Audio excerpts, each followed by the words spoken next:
obviously, much to talk about in terms of Israel. And so we thought we would just give you guys a little refresher course, a little brief history lesson on the Israel-Palestine conflict. This is courtesy of the Twitter universe. We thought this satirical sketch put it pretty well. So let's take a look just to kind of catch everybody up. Hey, man. This is actually my place. Well, me and my family have lived here for generations. Who told you that? This ancient book of made-up stories. Would you be happy enough just to piss off or die? No. All right, calm down. God, you're so confrontational. Plan B, let's share. How could that possibly work? I get the house, you get the shed? Are you kidding me? I get a few guns, alarms, a few cameras to keep an eye on you, and obviously nothing gets in or out, including yourself, without my say-so, but yeah, I think I'm willing to compromise on this. What the hell are you doing? Defending myself and my home? Oh, why are you so violent and angry? He just kicked me out of my house. Where were you for that part of the story? What's the headline here? Housing dispute, conflict, I'll just put... It's complicated. New owner seeks peaceful house shed resolution with terrifying legacy tenant. Okay, so there you go. That pretty much brings you up to speed with relevant context. Al Jazeera reports yesterday. This is reporting as of yesterday night. What happened in Israel? A breakdown of how Hamas attack unfolded. The Palestinian group Hamas launched Operation Al-Aqsa Flood inside Israel, killing dozens and taking hostages in a shocking assault. A surprise attack by Palestinian group Hamas on Israel, combining gunmen breaching security barriers and a barrage of rockets fired from Gaza, was launched at dawn during the Jewish holiday of Simchat Torah. I hope I'm saying that right. I didn't go to Hebrew school. I think it's Simchat. Simchat? Okay. All right. I think so. I mean, I got kicked out pretty early, but I think so. Saturday's attack came 50 years and a day after Egyptian and Syrian forces launched an assault during the Jewish holiday of Yom Kippur, I know that one, in an effort to retrieve territory Israel had taken during a brief conflict in 1967. Some bullet points here. At about 6:30 a.m., Hamas fired a huge barrage of rockets into southern Israel with sirens heard as far away as Tel Aviv and Beersheba. The rocket attack served as cover for an unprecedented multi-pronged infiltration of fighters, with the Israeli military saying at 7:40 a.m. that Palestinian gunmen had crossed into Israel. Later at 9:45, blasts were heard in Gaza, and at 10 a.m., Israel's military spokesperson said the Air Force was carrying out attacks in Gaza. So, as we all expected, a very swift and brutal response from the state of Israel. Israel's military said at 10 a.m. that Palestinian fighters penetrated at least 3 military installations around the frontier: the Beit Hanun border crossing called Erez by Israel, and the Zikim base and the Gaza division headquarters at Reem. Just a few more bullet points here. Israel's National Rescue Service said at least 100 people were killed as hospitals treated hundreds of wounded people. Medical sources in Gaza said at least 198 Palestinians were killed following Israeli air raids. Of course, both of these numbers are higher now that this is a day later. Israel's foreign ministry accused Hamas fighters of going house to house and killing civilians. Israel air attacks continued late Saturday night, as did rocket fire into southern Israel. Troops were still fighting Hamas gunmen in 22 locations near the Gaza Strip, a startling sign of the breadth of the assault. Israel's military said it is still fighting hundreds of Palestinian infiltrators. Benjamin Netanyahu released this video yesterday morning. Let's take a brief look at this.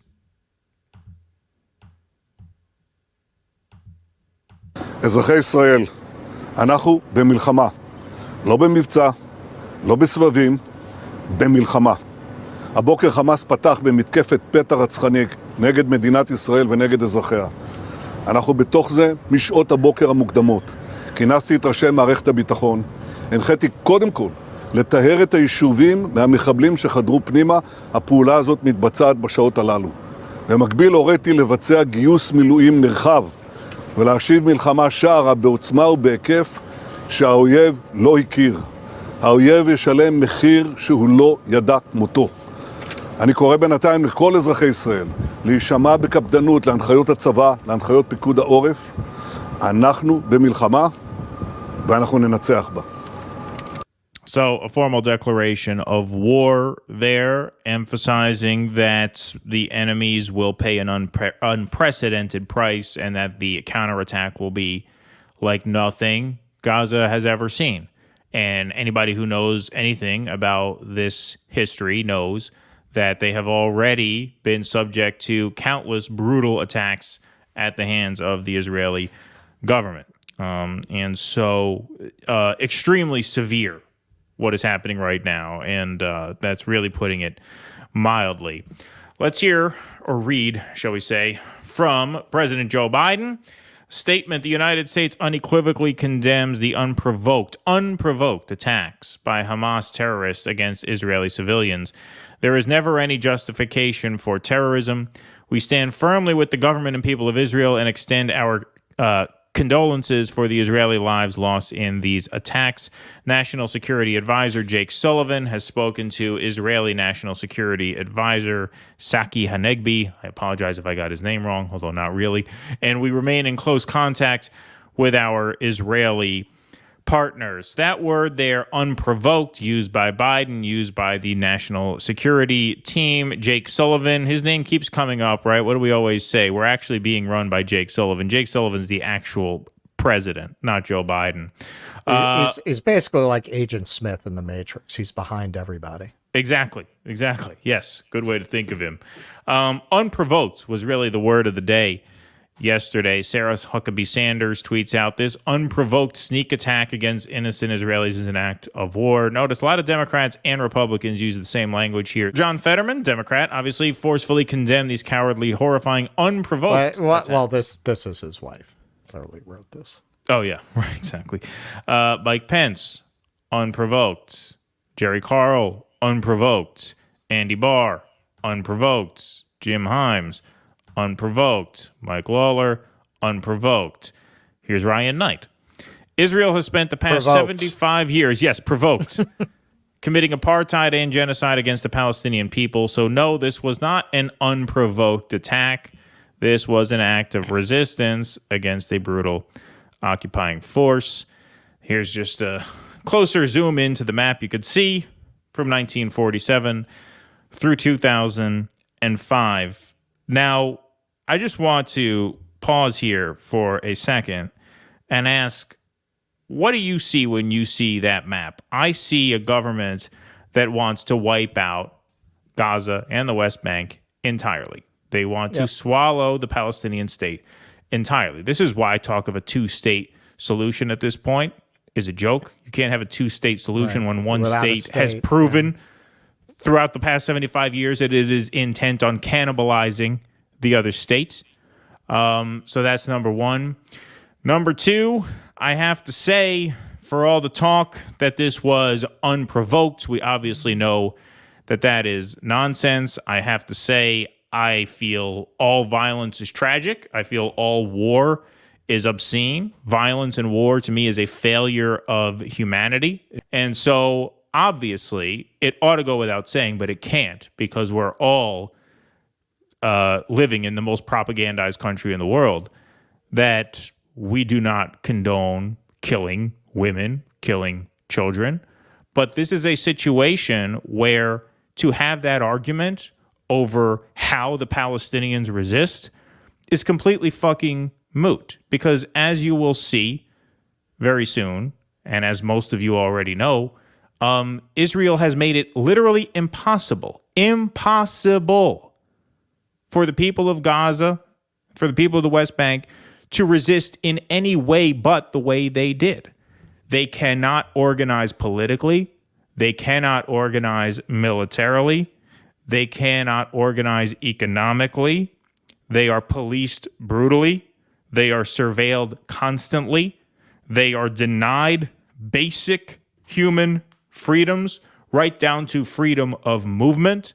And so there is literally no organized resistance that the people of Gaza could mount that does not look the way it looks here.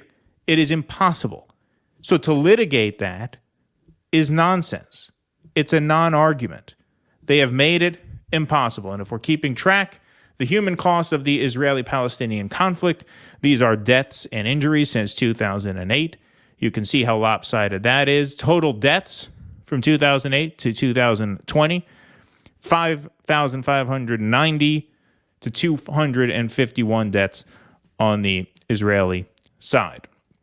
But when we call Gaza an open-air prison, we obviously mean that very, very literally, as one of these next three videos will demonstrate. But before we get into that, I was monologuing a bit there. Russell, do you have anything to add? Well, this is the tragedy of Israel. I was talking to somebody today who said, well, I think it's bullshit, the idea that because a country belonged to a people historically, it still belongs to them or they have a right to take it back. You need to get over it and move on. And I said, well, look, from a realistic or perhaps Machiavellian perspective, you could make that argument in regards to a lot of situations, but generally, when a country conquers, they absorb the population they conquer into the country. So when Rome conquered you, you became Roman, right? And generally, when America has actually incorporated a territory into its country, those people become Americans, right? So Mexicans within the country who's are descended from the Mexicans that originally occupied the Southwest in California. They don't live in a legal limbo camp since the 1800s. They were Americans. They became Americans when that got incorporated into the country. Now, I'm not arguing the morality of that, but I'm saying that that's not analogous to this situation, and this is why it couldn't be analogous. The idea of a Jewish state is inherently racist. The entire concept cannot, especially you're talking about dropping that in the middle of a predominantly Arab part of the world. You cannot maintain a Jewish state without oppressing the native population there. It can't be done. And that is why when after the wars, the results were Israel expanding into these territories, you know what? If these people had all been made Israelis, you wouldn't have any of this. There wouldn't be an intifada. There wouldn't be an uprising. They'd be Israelis, but it wouldn't be a Jewish state. It would be an Arab state.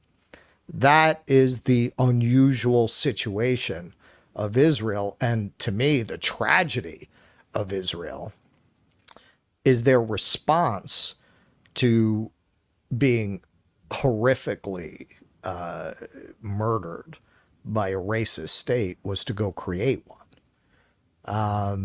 And now here we are. This outcome in the end was inevitable, particularly, frankly, when you put that, and I understand the historic ties to the region, but nonetheless, you put this country in the most disputed piece of real estate on the planet, this real estate that is holy to three of the major world religions.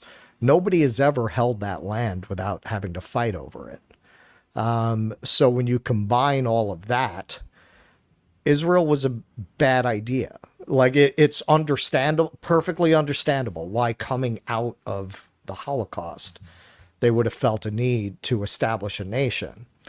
But this wasn't the way to do it. They did it at the expense of these people without ever considering what the long-term consequences of that were going to be, or after what they had suffered, not caring very much. But now this is the result.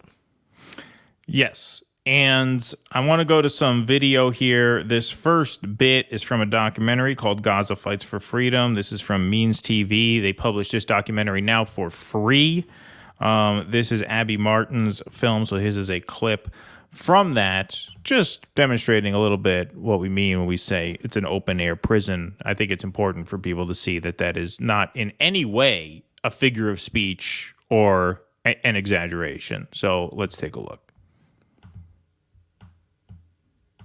The Gaza Strip is only 25 miles long and about 5 miles wide. 2 million Palestinians live packed into this tiny space, one of the most densely populated places in the world.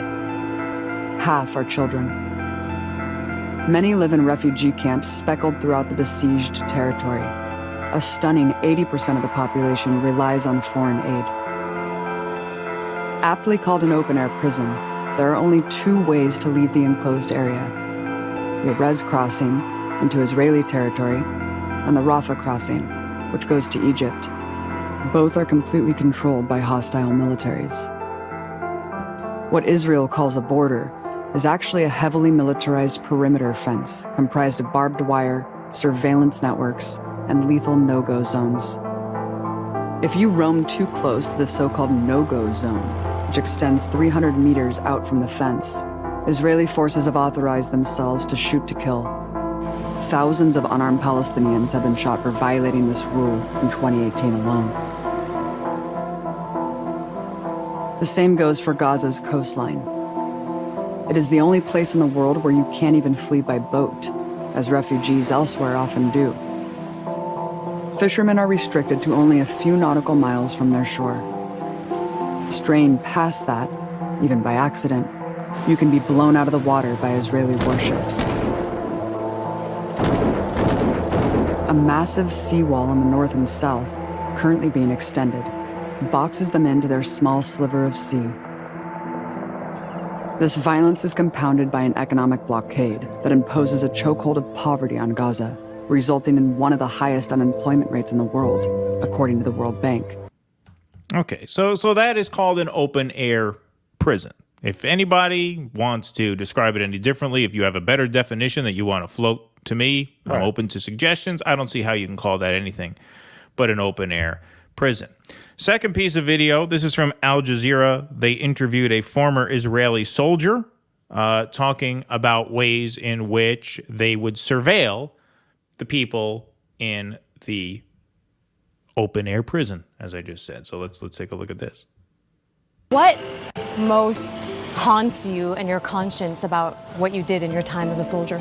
For me, it's the routine way we control the Palestinians, right? A Palestinian can wake up in the morning and not know if he will be at work on time, go to sleep, not know if soldiers will invade his home. We basically control the most simple and basic elements of life. It's designed to break down the population of Palestinians and show them who's in charge and humiliate them on a daily basis. Exactly. How can we make 2.5 million Palestinians in the West Bank to feel that they cannot lift their head up?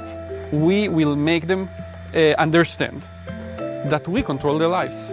The segregated roads and the settlements and so forth, they exist all around the occupied territories. And military activity, home invasions, patrols, digital surveillance, they exist here and they exist all over the West Bank. The difference in Hebron is that in a very short walk, we can see examples of all of it. All of it. All of we it. saw all of it.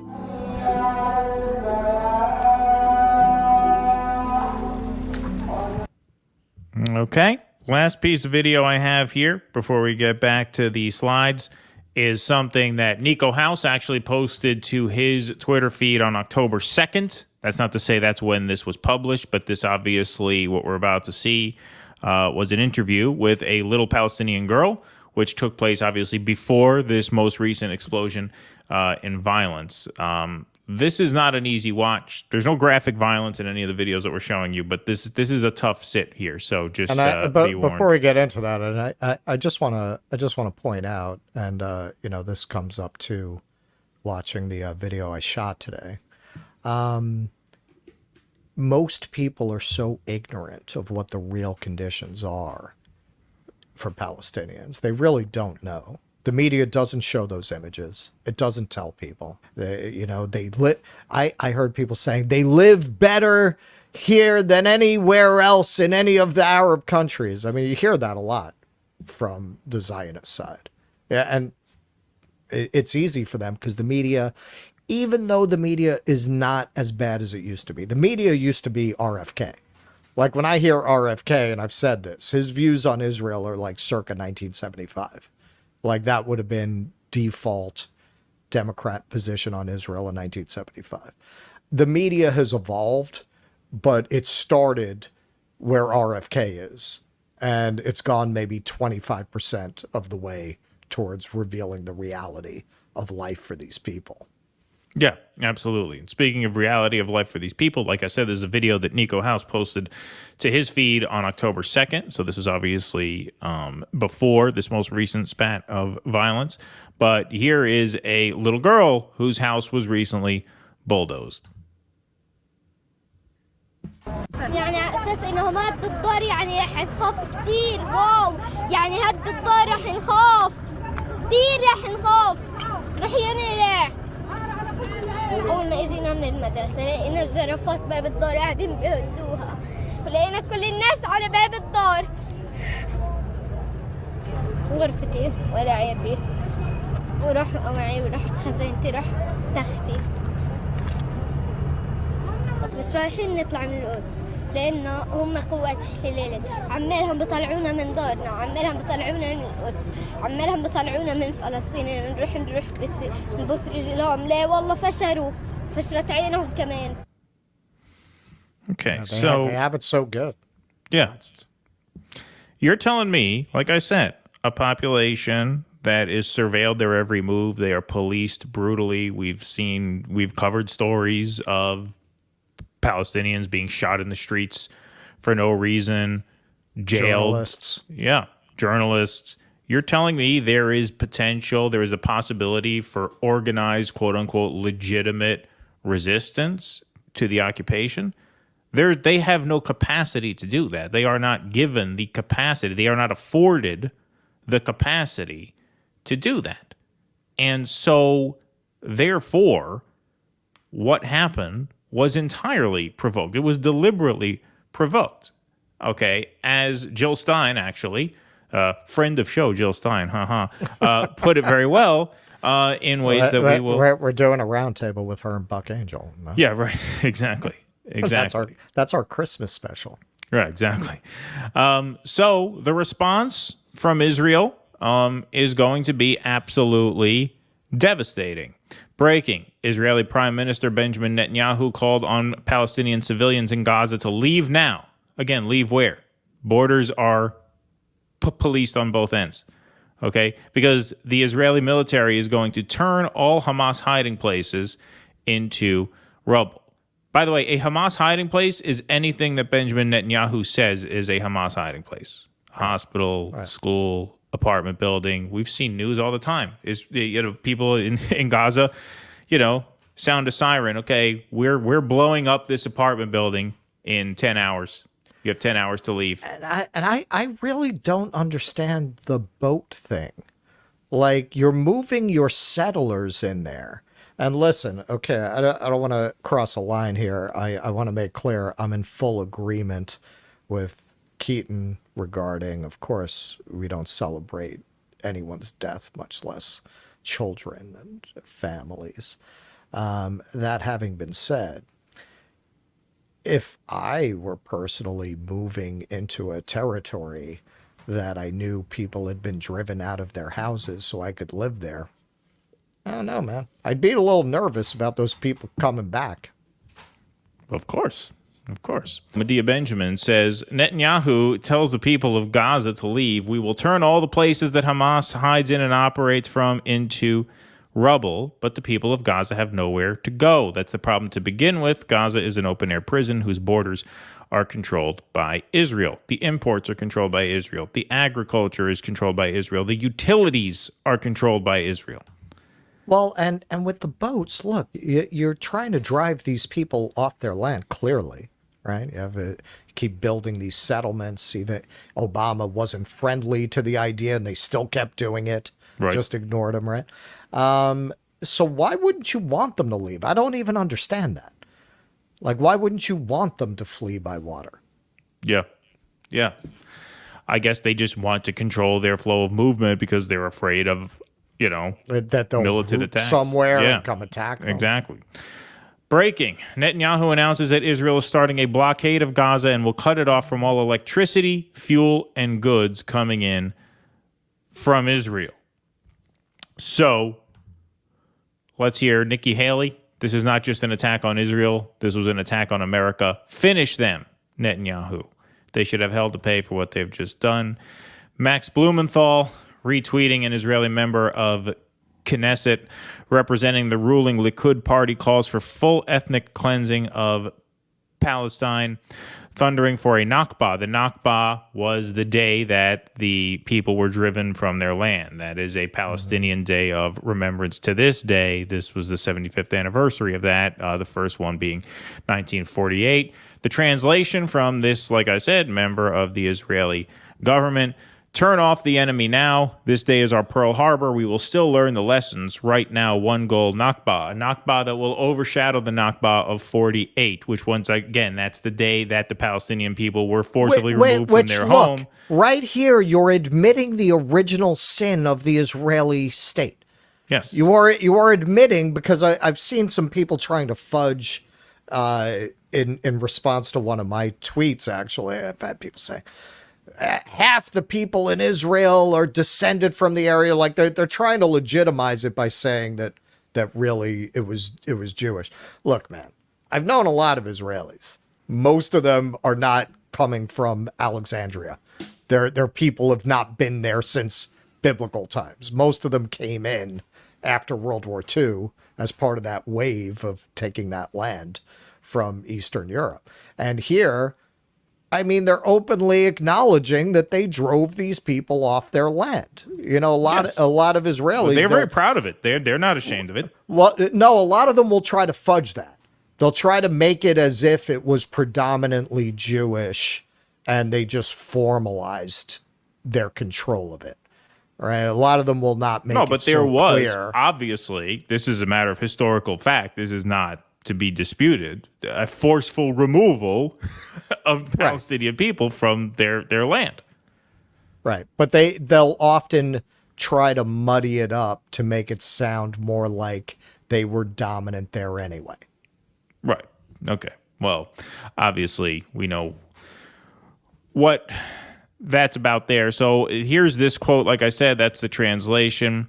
Ryan Knight, once again, you cannot occupy, colonize, and steal people's land and expect peace. You kill peace the moment you subjugate an entire group of people. Conversely, you create peace when all people are liberated and free. And here's Dr. Jill Stein. When a murderous occupation makes peaceful resistance impossible, it makes violent resistance inevitable. Right. Obviously. Right. Eventually, people snap. Obviously. Eventually, they feel like they have nothing to lose. And in this case, it's not just an emotional or psychological reaction. It is a structural reality that there is no way, as I just mentioned, given how oppressed the Palestinian people are, there is no way possible for them to organize a resistance in ways that are not deemed terroristic by Israel and the West. Even BDS. They don't have electricity. They can't grow their own food. Even BDS, right. You're not even allowed to boycott, divest, and sanction. That movement is being outlawed in countries, right? That movement is being penalized, a totally nonviolent solution. So at a certain point, you have to ask yourself, whose fault is this? Whose fault is this? Israel made this reaction inevitable. That's what she just said. Look, when we talk about slave revolts in the antebellum South, right? We don't call the slaves terrorists for rising up and killing their masters. Well, they didn't just kill their masters; they killed women, they killed children, and those were brutal, those were messy, those were sloppy. There were bystanders in those events. Do we call slaves? Do we call Nat Turner a terrorist? I did a book report on Nat Turner in the 3rd grade. I was allowed to learn about him in the 3rd grade. I wouldn't have been allowed to write a book report on a terrorist in the 3rd grade. So tell me. Well, even more analogous and even more exposing the hypocrisy of the liberal class. These are the same people who love to signal their sympathy for indigenous people, particularly our own in the United States. But apparently, if it's an indigenous uprising that doesn't involve Kevin Costner, they're not so enthused about it.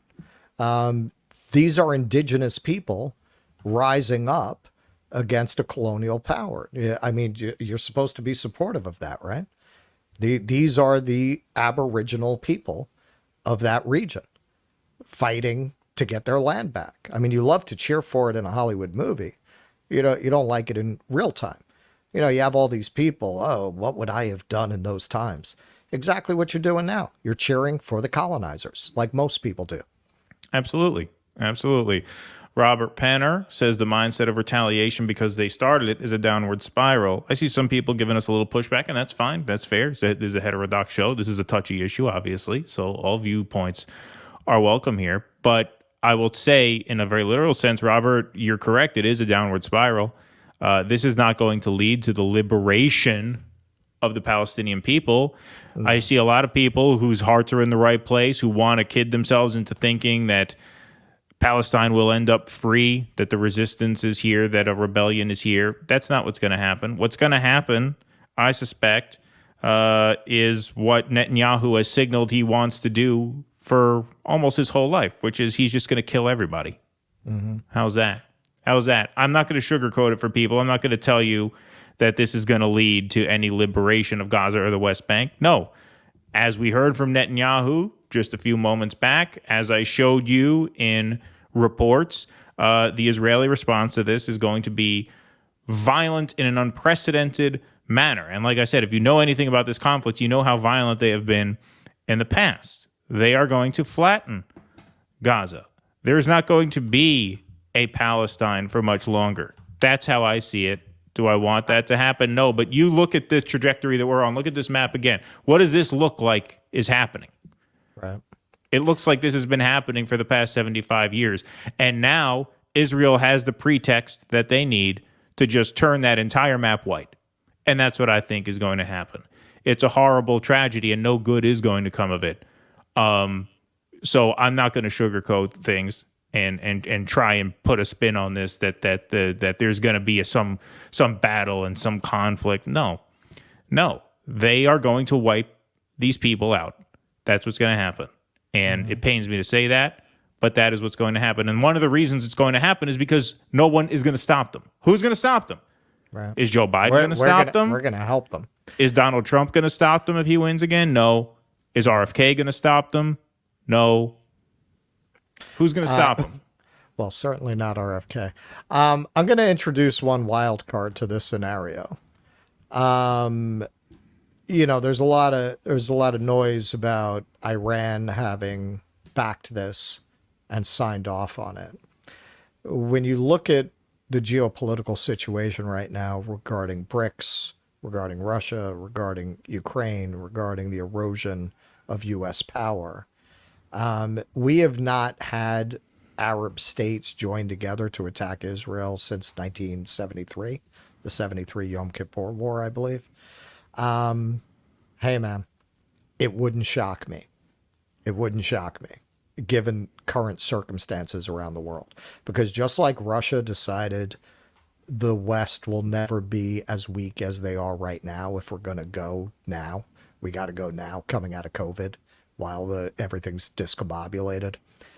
They might decide the same thing, man. America's tied up with Ukraine. They just gave all of these weapons. They're running low on their stocks. If we're going to make a move, this is the time. Could happen. I mean, that's a bigger conversation than this, obviously, but that's an interesting thought. Robert responds, what good is resistance that is sure to get your people wiped out? This is not about being good. This is not about being good. This is about being desperate. This is about being desperate. So it's about being real. It's about being realistic about what is the inevitable response, right, to 75 years of this. Well, right? see, That's what this is like. It's not about like Right. I know we always get caught up in this rhetoric of is it warranted? Is it excusable? Do the Israelis deserve this? Do innocent people deserve to be killed? No no women or children who don't want any problem with anybody deserve to be killed ever, right, on any side. It's not about who deserves what. It's about when you do this, you provoke a reaction. That's just reality. To me, arguments like that, it's like you're taking exception to the tides. The tides do what they do because of gravitational pull. It's just inevitable. These are forces of human nature. If you brutalize people like that across 75 years, you're going to get events like this. That little girl said, "Are we going to take it? Are we going to kiss their feet?" Right. To them, the only alternative to doing this is just living in jail, living in a jail that they were born into, that they had no control over. Right? They were unfortunate enough to be born on this earth into an open air prison. You and I, everybody in this chat right now, Russell and I, we were lucky enough to be born into this earth as people who are free to do this. And you guys are free to watch this and comment and converse. People in Gaza and the West Bank, they were born into a world where they're being watched at all times, movements controlled at all times, agriculture controlled at all times, economics controlled at all times, policed brutally at all times, fired upon from the sky at any time with minimal to no warning. So they think to themselves, do we just live like this or do we revolt? Because the only alternative to revolt is to just live the way they've been living. No one is trying to make this right. This is what the left has to understand. No one is in a position to make this right. No one is going to make this right. We have to be very honest with ourselves. The world has failed Palestine. The world has failed Gaza. The left has failed the people of the West Bank. Okay, if we want to put this on ourselves, which is the only place we can put it because no one else is on our side about this. You know, we talk about right-wing populism, right? We talked about Marjorie Taylor Greene 2 days ago about how Code Pink should have taken the win. That's true. I stand by that. They should have taken the win. But Marjorie Taylor Greene's not with us on this. The left are the only people who espouse any sort of sympathy for the people of Gaza and the West Bank. And we have failed to organize a movement that could make this right. And now it's not going to be made right. It's going to be made 1,000 times worse. And I think we have to sit with that and own that and understand that this was a colossal failure of humanity, what has happened here. And this is why, and we're not going to jump because we have this is 2 segments down the road. This is why when people like RFK start talking this shit, this is why it is and must be a non-starter. It must be the end of the conversation because no one is going to fix situations like this except the left. If the left does not strengthen to the point where it can actually mount a resistance that is not as destructive as this, because I agree with you, Robert, and everybody in the chat who's saying this is ultimately destructive, you're absolutely right. I'm not saying it's not destructive. I'm saying it was inevitable. It was inevitable. And now the ultimate demise of Gaza is inevitable. The ultimate demise of people like that 9-year-old girl who had her house bulldozed for no fucking reason at all is inevitable. We failed those people. That's what we have to understand. This is over. This is over. They're not going to exist for much longer. And it's because we failed. This is where my question is, because, you know, the Iranians aren't stupid. Would they have encouraged this? Because they got to see what we see, what everybody sees, that, you know, this is David and Goliath. And, you know, most of the time David doesn't win in those situations, Bible stories aside. If they didn't plan on using this to instigate a wider war, I mean, that's a horrible thing to have even encouraged them to do this. Because, yes, unless other parties in the region get involved and press Israel, sure. I mean, left to their own devices, they're gonna wipe them out. I mean, it'll be the end of the Palestinian presence there. Yeah. Yep. Indeed. I just want to put up another couple of comments on the screen. Robert, I'm not picking on you. I'm just I'm seeing your comments because you're thinking, what good is it to men? What long-term benefit is there? No, I understand what you mean. There is none. It's not about that. There is none. I fully concede to you. Look, there are people who I respect a lot. History is full of failed uprisings under conditions of oppression. Come on, man. You've seen Braveheart. You know, man, you push people hard enough, even if it's going to mean their death, it's worth it to them after a certain point. They just snap. They've had enough. I understand the question. This is a tough thing for people to kind of wrap their head around, the kind of arguments that I'm making here, because you have people like Danny Haifong, who we just had on the show a couple weeks ago. I love Danny. I respect Danny a great deal. That's why I invited him on. I'm honored that he said yes. I'm honored that he watches. He said Palestine will be free. No, it won't. I don't agree with him on that. This is going to usher in the death of Gaza, the death of the West Bank, the death of Palestine. That's what I think is going to happen. So I agree with you, Robert, that there's no benefit. All I'm saying is that you put people in a choice where they can either rot to death in an open air prison for no other reason than that they were born there, or do this. At certain points, this is going to happen. It doesn't make it good or right or smart. It is what is going to happen.